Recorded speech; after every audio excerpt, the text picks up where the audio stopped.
It's cold in here. Wait a minute. I'm missing something. That's better. Happy Halloween, everyone. Today I am back with my October wrap-up. So everything that I've read in October, and I actually read quite a bit. So I'm ready to share that with you. I wanted to get in the mood and put on my little mouse ears. For Halloween, I was the character of the mouse from If You Give a Mouse a Cookie, a favorite child book story of mine. So let's just jump into what I read. Some of these are spooky, some of these were just for fun, but I hope you enjoy them. So the first book I have is called The Lies Retold by Camilla Way. I picked this up because I saw that it was Book of the Month one time, and I've liked a lot of the Book of the Month picks. Also, this purple really intrigued me, and I could tell that this would be a thriller suspense novel, and that's something I really enjoy.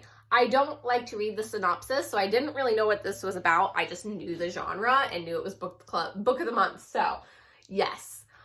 This has some crazy twist to it. I really enjoyed this book. I would give it like a 4 out of 5. There was a couple like editing mistakes that I saw that really bothered me. I wasn't expecting that as a final finish for a book to still have mistakes like that, but it did.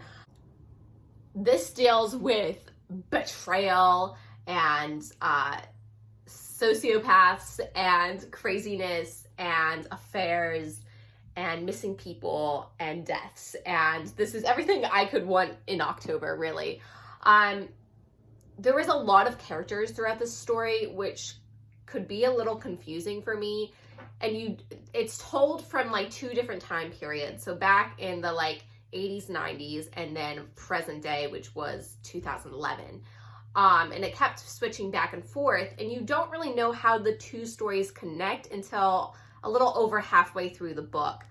I really enjoyed this. I don't really know what to say without telling you like the entire plot of this book.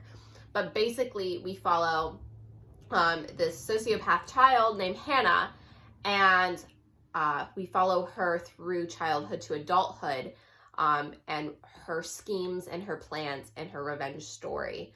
And we go back to present day, and we have a missing man, a missing boyfriend, a missing brother, and dealing with his family drama and how it connects to Hannah.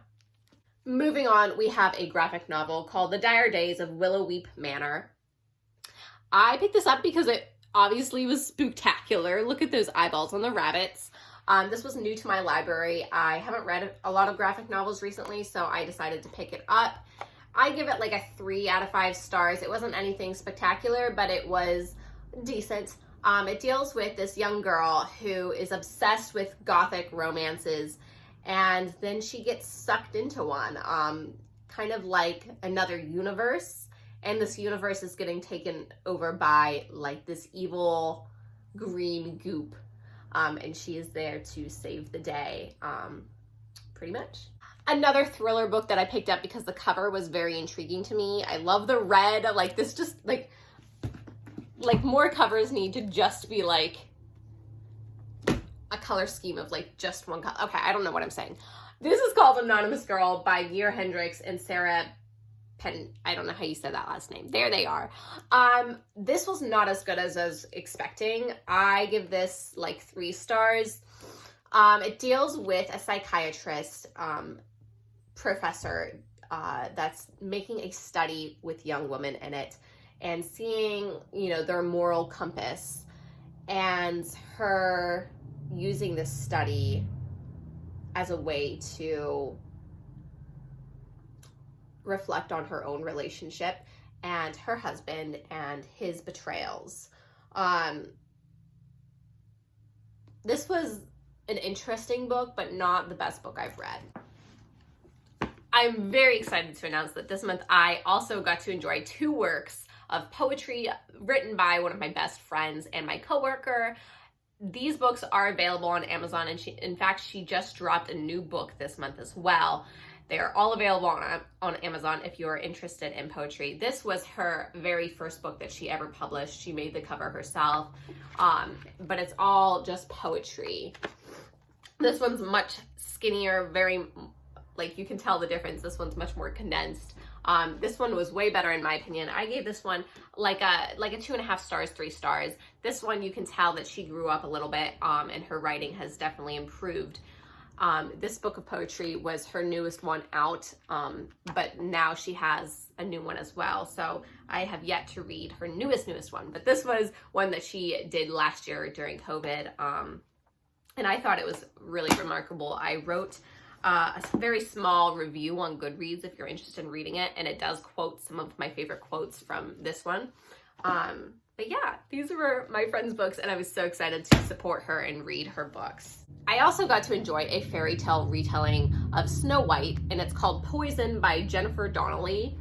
I convinced my library to buy this for me, and they did, and it was fabulous, and I enjoyed this. I would give this like a 3.5, 4 stars. I didn't necessarily love the ending, but I did enjoy the story. I don't have much to say about this because, you know, it's a fairy tale retelling. We already know the fairy tale of Snow White. There's some differences and some fun little fractured fairy tale themes to it. I was excited to pick this one up. This is Karin Slaughter's False Witness. It's her newest book. I read Pretty Girls by Karin Slaughter last year or maybe earlier this year, and I really enjoyed it. It's probably one of my favorite books, probably in my top 5 for sure. So I saw this one on my library's new book rack, and it's been there since August. I finally decided to pick it up, and it was great. I would give this 4.5 stars. Pretty Girls was definitely better, but this was a close second. This was very good as well.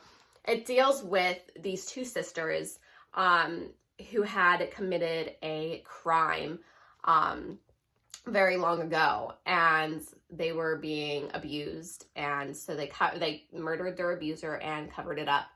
20 years later, one of them is a lawyer, and she is representing a rapist in a case, and this rapist is the son of the man that they had murdered.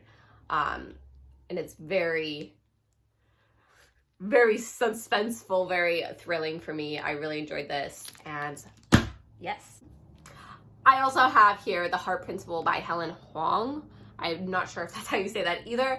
I read The Kiss Quotient and The Bride Test by her, and The Kiss Quotient was absolutely amazing. The Bride Test was good as well, not as good. The Heart Principle is yet another good one by this author. I really enjoyed this. This is actually my first large print novel that I've ever read, and I really enjoyed the large print. I am like an 80-year-old woman with this like blindness in my eyes. So small print really bothers me. And I feel like the books that I keep picking up, the print gets smaller and smaller. So I finally decided to try a large print one, and my library had this, and I loved it. I give this a 4 out of 5 stars. This deals with our main character who is on the autistic spectrum. And she and her boyfriend have decided to have an open relationship, and she's been with him for 5 years now. This was really a curveball to her. And so she decides to go and seek someone else, just like he has been. And little did she know that she would fall in love.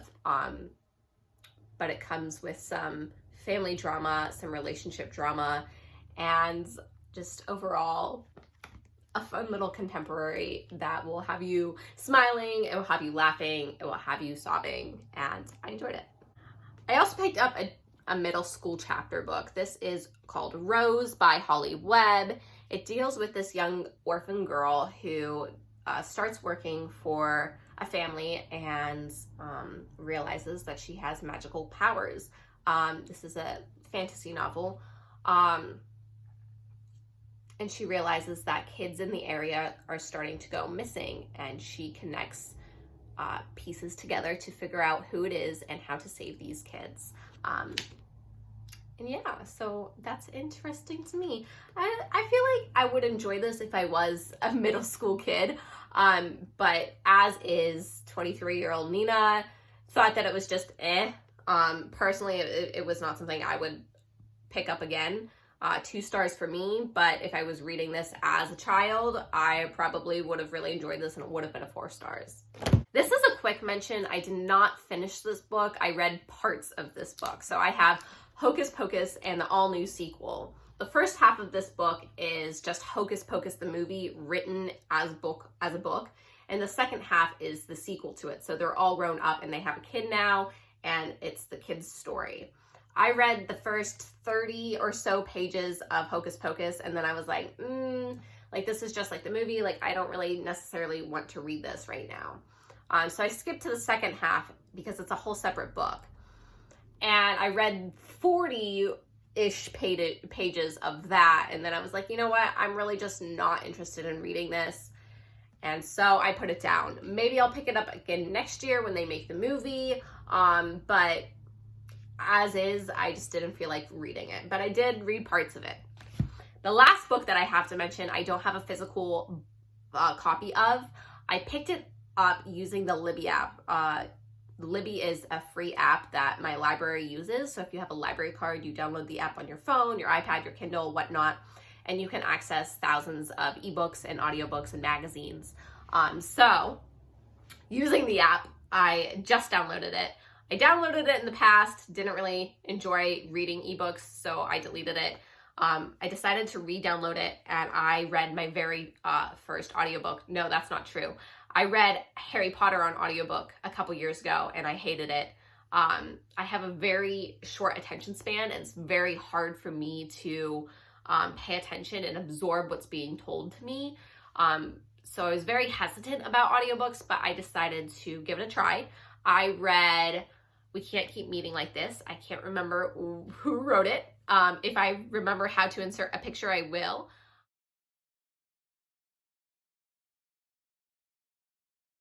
But I read that book. It was okay. It was just a young adult contemporary romance. This girl deals with OCD. She's dealing with family drama and family expectations and relationship issues. Not really my type of thing. I wasn't really into it. It was all right. I would give it like a 2.5 stars. It wasn't a bad book, just not my taste. I do think the fact that I read it in audiobook format did take away from me some of the book, but I still feel like if I read it as a physical book, I still wouldn't have liked it very much. So there's that. So this is everything that I've read this month. I hope you enjoyed my video. I hope you leave a comment telling me, have you read any of these books? What did you think about them? And what October reads did you partake in? All right, I hope you have a wonderful day. Goodbye.